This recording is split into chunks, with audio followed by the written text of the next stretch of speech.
It's Red Eye Radio. Gary McNamara and Eric Harley talk about everything from politics to social issues and news of the day.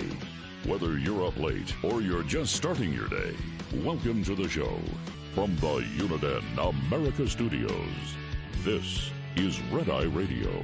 All across America and around the planet, 86690 Red Eye. All right, Eric, so I started thinking, as, we tend to sometimes do in the show.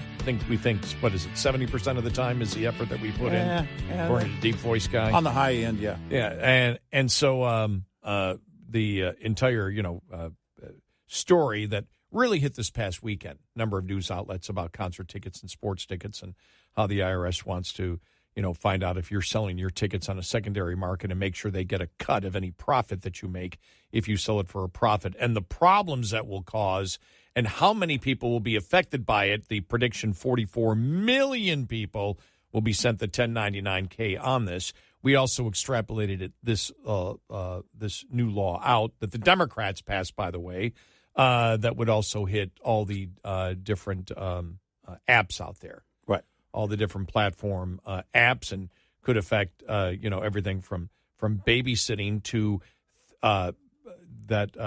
to online flea markets, where you'd have to prove what you're selling. And I gave the example of, my CDs and all that. But I just found it interesting that right before this story hit,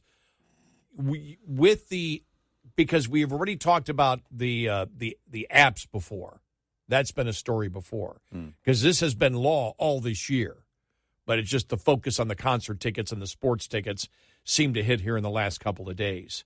Well, right before that, late last week, before we got to it, and over really the last week, the administration's been talking about the cost of concert tickets and the fees for concert tickets. Yeah. And I'm thinking to myself, well, now that they're going to go after any profit you make on the secondary market, is there a way to try to deflect it, to come out and say, we're going to be, because if anybody brings it up, so you're going to go after anybody who makes $20 on a concert ticket?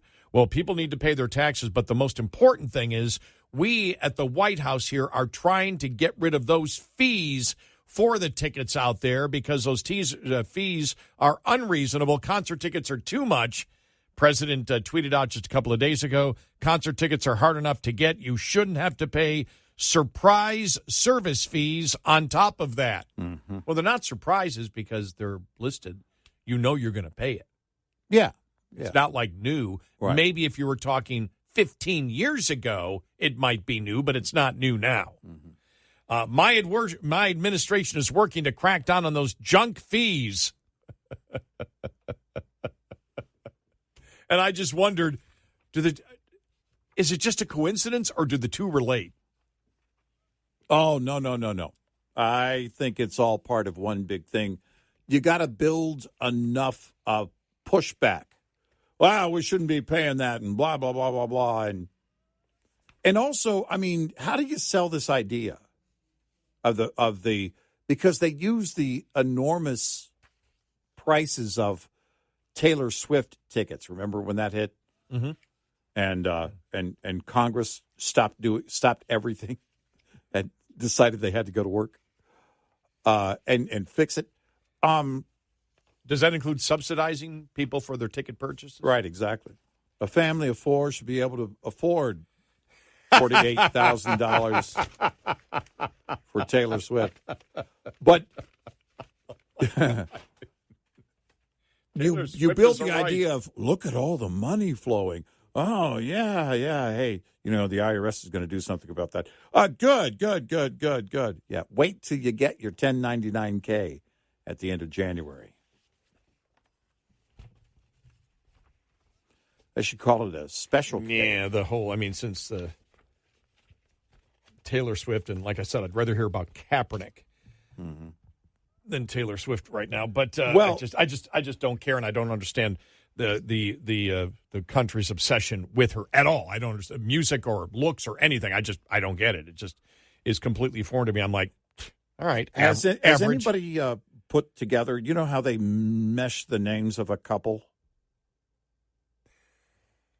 If they put Travis and Taylor together, it's trailer. Trailer? All right. Let's talk about the trailers. Let's talk about the trailer relationship. You just say trailer, and that covers both of them. I like it. From now on, it's trailer. Yeah. How are the trailers doing? Well, yeah, because Kelsey and Swift, there's really no good mesh there. I like trailers. But Taylor and Travis, trailer. Trailer. You could have a park and call it Trailer Park. Yeah. Coming up on the show, some trailer trash talk. Yeah. But it was what gets to me, and again, I mean, there's no jealousy. It's America. You can make as much money as you want. God bless you and everything else. Mm-hmm. Just don't overemphasize the importance or the fact of, the hype that America, that all Americans are obsessed by this, because we're not, to the point as the bogus articles that were written by even some financial papers about the tremendous thing, the Taylor Swift helping the economy. It's entertainment dollars. You're not creating wealth or an increase in productivity. Right. It is helping if she plays like any massive concert. It does help the area around it, and it does help, local bars. But that entertainment money is coming simply from entertainment dollars that might be spent elsewhere. It is not the creation of wealth. And that, I think, maybe that was it, the overemphasis that not only was Taylor Swift this incredible obsession that, from the popular culture thing, but what she's doing of substance to the economy, as if she's making this huge impact on the U.S. economy, which is just such horse manure. It's garbage. But it's like, okay, let's sell it. Let's sell this across the board. Right. But we'll keep up with the trailer trash. God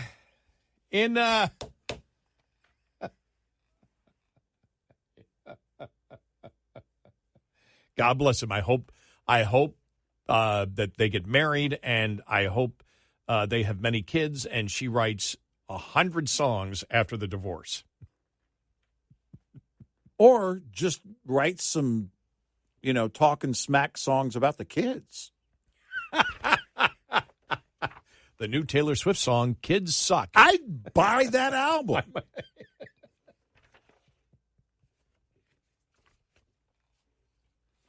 Definitely. Yeah. Now we're talking. Breakup? Nah, I don't care about that. Divorce? Hey, can we talk? Can we talk Canada for a bit? Naziville? Sure. Can we talk Naziville?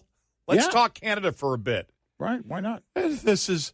I have to just read this, Jim Garrity, because I just died laughing today. Just died laughing when I read this. Yeah. Canada, are you feeling okay? The immediate and most embarrassing problem for the Canadian government this morning is that the term fought with the Nazis does not always mean fought against the Nazis. Right. It can also mean fought in support of the Nazis. Yeah.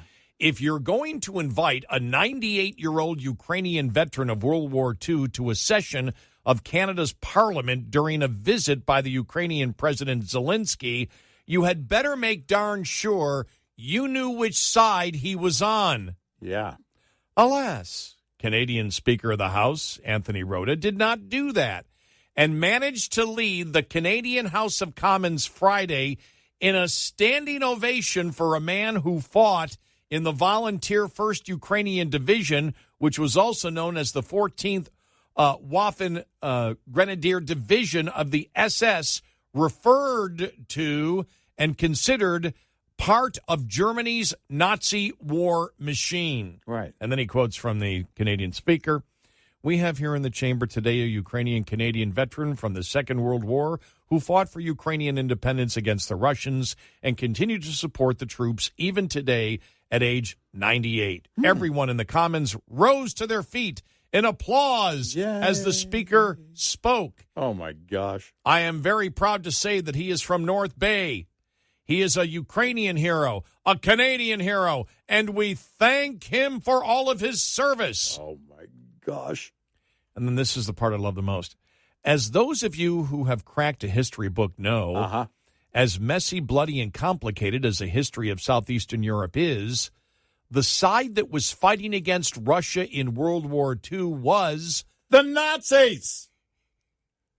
And then he writes, let's pause to point out that the Soviets committed their share of war crimes and mass murder of imprisoned civilians and political prisoners in Ukraine, too. And then this is my favorite part. This is not a pro-Nazi statement. Just an observation of the historical fact that the Eastern Front didn't have many combatants we would consider to be good guys. You know what this stems from, though? What was the adoration about? Why was he being celebrated? Why was he there? Because Zelensky. Because of this, we're going to support Ukraine idea, and Right. It's full on, of course, in Canada. And they put their blinders on. Well, he's Ukrainian. Tap the brakes. Do just a little bit of homework. Yeah. My gosh. Yeah, probably if you're going to support, a Western democracy helping another country in a war, the symbolism to continue the support, especially after the support is waning both in Canada and the United States, probably is not to bring the substance and symbolism of a Nazi Exactly. to support it. Exactly. Wow. And Trudeau and having to make the statement. I mean, this is just bad after bad after bad because the video on social media that's been playing, it started not long after it happened. And somebody made the comment, if you disagree with the left, they call you a Nazi in Canada, but they give an actual Nazi a standing ovation. Oof.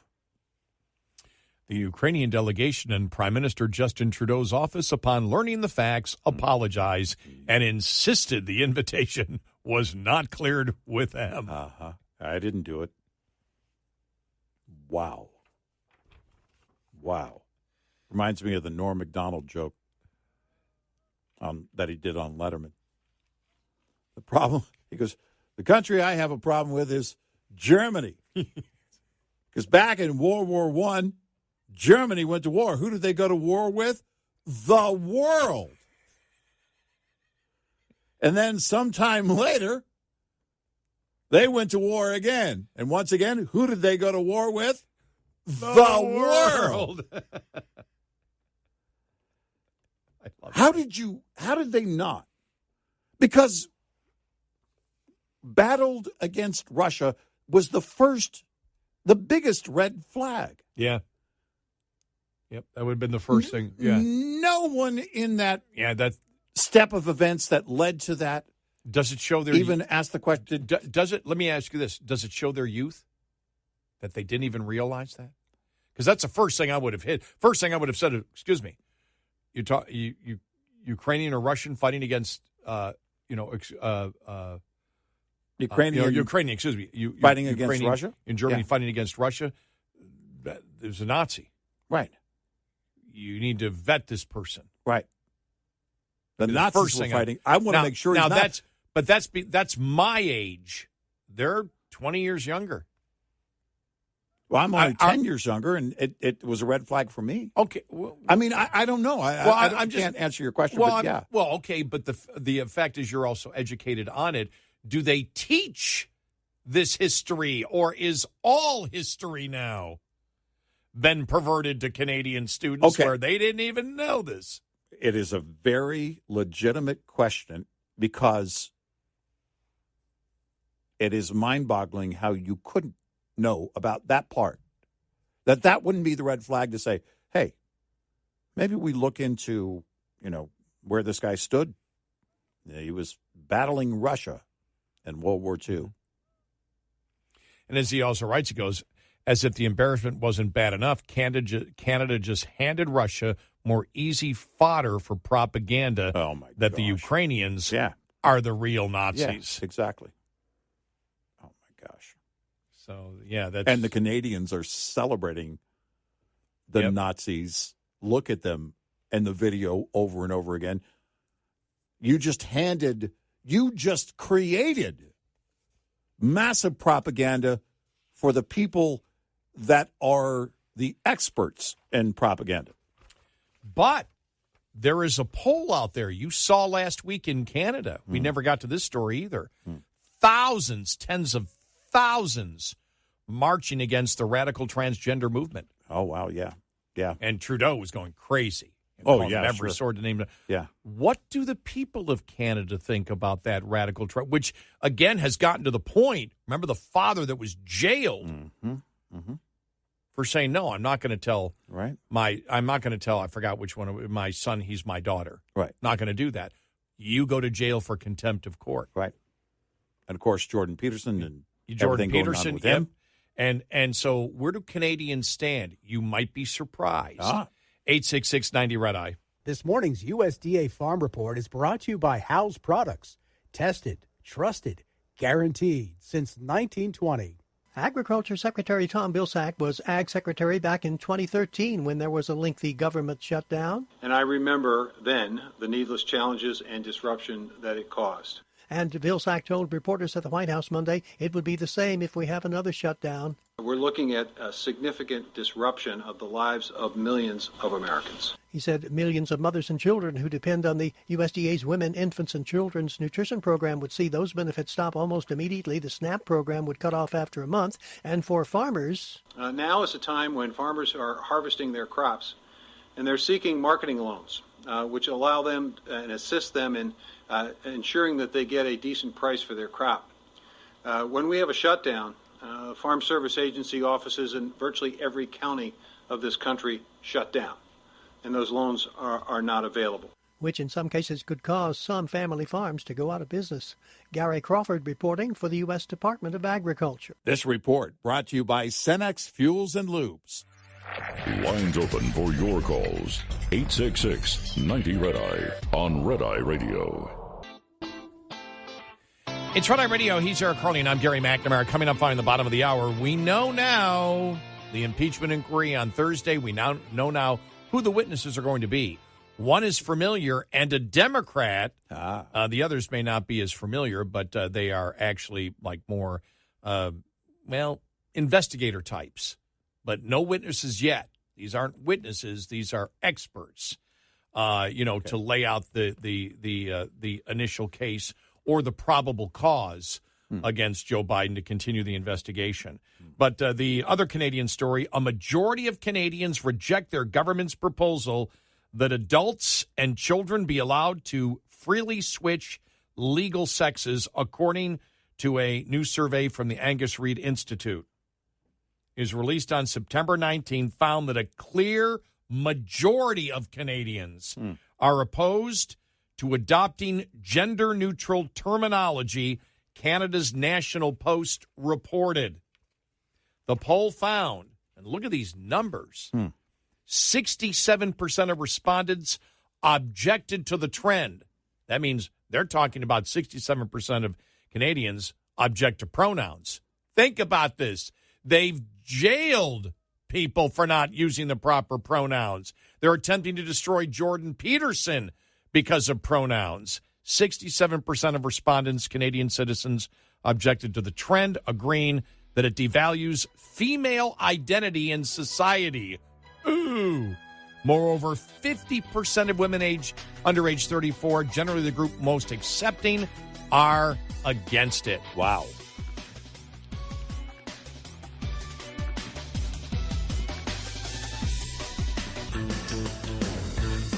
You're listening to Red Eye Radio from the Uniden America Studios. And he's Eric Hurley, and I'm Gary McNamara. I'm sorry, I'm just still laughing about the combining the names as and you're right though. I mean, that's what's going on in popular culture though. When a couple starts dating, they combine the names, right? Yeah. So the combination is trailer. Travis and Taylor. Trailer. Yeah. And so from now on, when we talk about the two, it's trailer trash talk time. Exactly. Now he's not there. I'm just. Yeah, And there was no planning. Nobody wrote that. We didn't write it. Yeah. That just came up organically on the show here. Well, in more serious, in less important news than the trailers, House Oversight Committee Chairman James Comer announced Monday the names of the 3 witnesses for Biden's first impeachment hearing inquiry. That's a impeachment inquiry hearing that's scheduled for later this week. House Republicans have uncovered an overwhelming amount of evidence regarding Biden's alleged influence peddling schemes over the years. Comer said in a release obtained by National Review, key evidence will start being presented Thursday morning.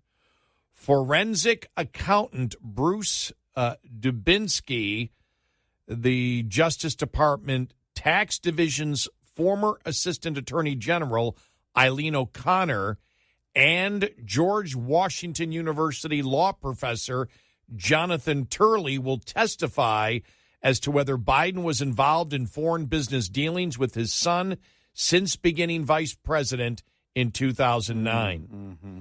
Dubinsky has more than 40 years of financial investigative and consulting experience and served as an expert witness more than 100 times and has testified in more than 80 trials such as those involving criminal and civil financial fraud.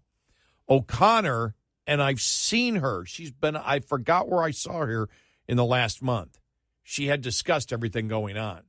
O'Connor, serving in the Justice Department's tax division for 6 years, has overseen the department's litigation of civil, criminal, trial, and appellate tax cases. Turley, who has repeatedly been outspoken about the Biden family's alleged financial crimes, has published work in constitutional law and legal theory. Comer said yesterday thousands of pages of financial records, emails, texts, testimony from credible IRS whistleblowers, and a transcribed interview with Biden family business associate Devin Archer all reveal that Joe Biden allowed his family to sell him as the brand around the world to enrich the Biden family. Joe Biden showed up on at least 24 occasions to send signals of access, influence, and power to those who were paying the Bidens. Now, the interesting thing here, this is an impeachment inquiry, and they've made it clear. McCarthy's made it clear, which probably gets more press than Comer does, that this is about getting questions answered. And so it will really be interesting to see in the context of these witnesses, and especially the first 2. Turley's important, but we've seen a lot of Turley. And remember during the Trump first impeachment? Yeah. He was one of the first people that testified on it and said, do not go down this road, for Trump. Right. But he believes the impeachment inquiry is the only place where Republicans can go right now to get their questions answered. But what I would expect out of this is, because what you're trying to do here is move the political needle so Americans say, yeah, you want the political pressure on right now, so there's more pressure on judges to approve subpoenas. And if not just approve the subpoena, but they don't need to approve the subpoena, but if the members of whoever gets a subpoena, if they refuse to abide by it, you want it clear and laid out in the public, and also with expert witnesses to the judges why they need to enforce a subpoena. Yeah. And so this is what you're setting up right now. Comer said, based on the evidence, Congress has a duty to open an impeachment inquiry into President Biden's corruption. Americans demand and deserve answers, transparency, and accountability for this abuse of public office. So you bring in anything that you can new in this process, but also you reiterate to the American public, as we've said over and over again, you keep selling the same message, which is this is not the Republicans, again, coming out with allegations and looking to cherry pick evidence in order to go after this president politically. All the evidence, all of it existed. Republicans have simply looked at the evidence. Democrats refuse to look at the evidence that exists, and the evidence comes from where that creates the probable cause to continue the investigation and get these subpoenas, and they come from Hunter Biden's own words in his laptop, his business associates, and financial transaction reports, suspicious activity reports from banks sent to the Treasury Department, where the banks feared that money laundering or some other type of financial crime was going in. What the infrastructure was set up with the 20 LLCs and the bank accounts and the money flow to make it to banks look highly suspicious that money laundering or some other money crime was going on. You keep repeating that over and over again, and these expert witnesses help you get there to point all of this out to the American public. Well, that's it. And once they get to the point of being able to demonstrate the flow of the money, then it's all over. I can't imagine if they actually do reach that point, what that's going to be. Or what that's going to be like. I mean, from Democrats are going to be there, right? Are they going to boycott this? Well, it's funny that you asked that question, because I thought when we heard that there was definitely going to be an inquiry, I thought, how do you avoid this if you're a Democrat? Well, remember the border hearings and all that, and they've got a long history of just, well, we're going to protest. This isn't right. Yeah, because they know. What do you do? How do you scrutinize this?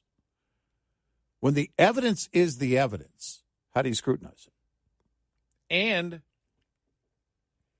if Democrats speak, or, when it comes their time to ask questions to the witnesses, will they ever ask a question, or will they just go after Republicans and just say, listen, this is just a witch hunt and blah, blah, blah, blah, blah, blah, blah, blah, blah, blah, blah. Will they actually question the witnesses? I doubt it.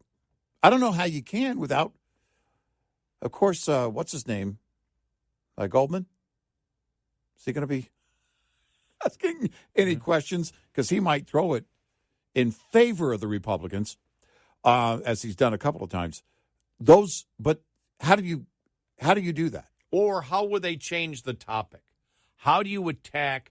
I've seen the Justice Department's Tax Division's former Assistant Attorney General, Eileen O'Connor. I've seen her speak. She would seem to be a tough one, to go after. To counter. No, I've only seen her once. I could be wrong. Dubinsky, I don't know. I think it would be more along the lines of just going after Republicans. Listen, I don't know. This impeachment inquiry, but here's the thing: it's different than any other set of hearings. It's designed to be different. It's designed to be Q&A. It's designed to be investigative in nature, but it doesn't mean that the Republic or the Democrats would follow that. I'm thinking of forensic accountant Bruce Dubinsky, who would talk about what we all know. I mean, why did the suspicious activity reports come out about, the money flowing through these accounts? Because they fear money laundering. Why? Because that's how you money launder. Yep.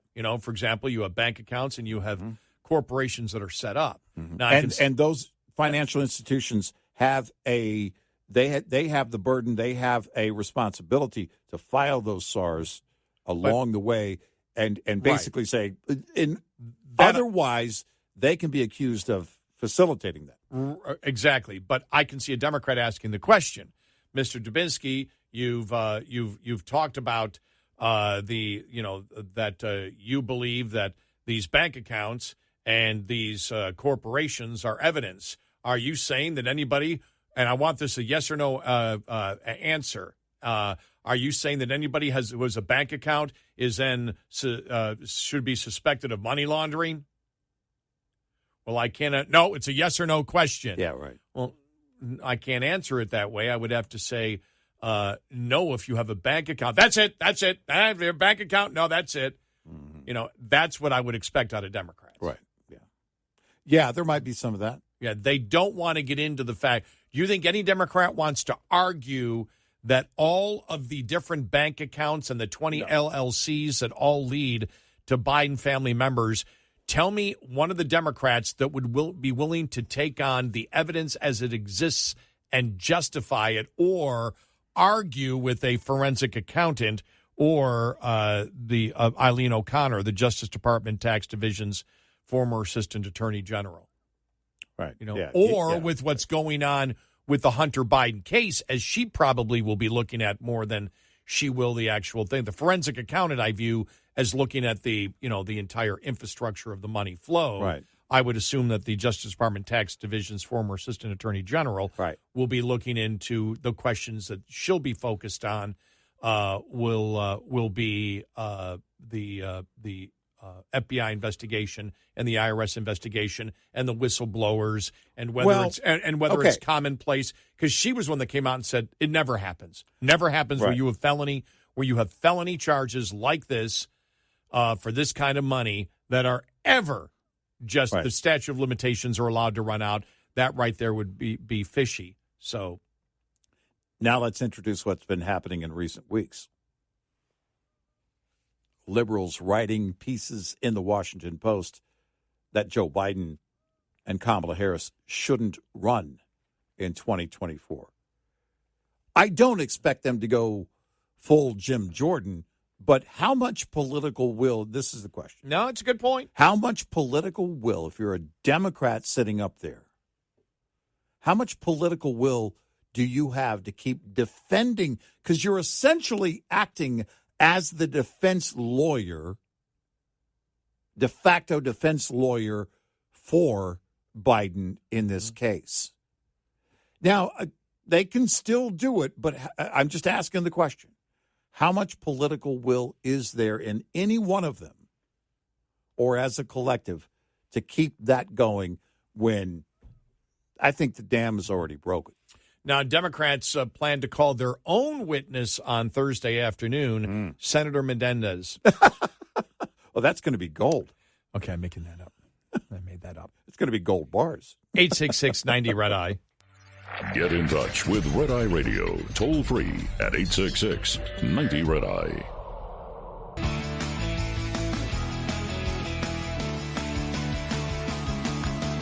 It's Red Eye Radio. He's Eric Harley, and I'm Gary McNamara.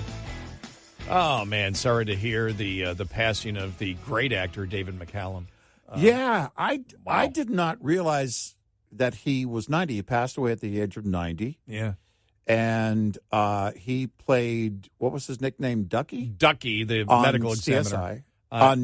On NCIS. And NCIS, which I only started watching in the last 6 months, the repeats of it, and I saw him on there. I had no idea he was on there. And as soon as I saw him immediately, for me, somebody my age, Ilya Kuryakin. The first thing I said, Ilya Kuryakin from The Man from U.N.C.L.E. And that was so huge when we were kids. I mean, that was, I can't even explain.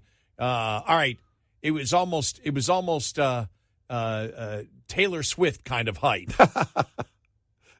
On The Man from U.N.C.L.E. Well, it was slick, it was cool, it was hip the way they did that, and probably I don't know if it was ahead of its time, but it was a rock star of shows. Yep, for sure. Every kid knew Napoleon Solo and Ilya Kuryakin. Yeah. I mean, you didn't miss that show, right? And so, I mean, and on NCIS, he was perfect for the role. He was perfect for His that. demeanor was so great, and you just believed he was that medical examiner. And the best thing is, I haven't watched the vast majority of episodes that he is on. Oh, man, you're in for a Still to treat. come. You're in for a treat.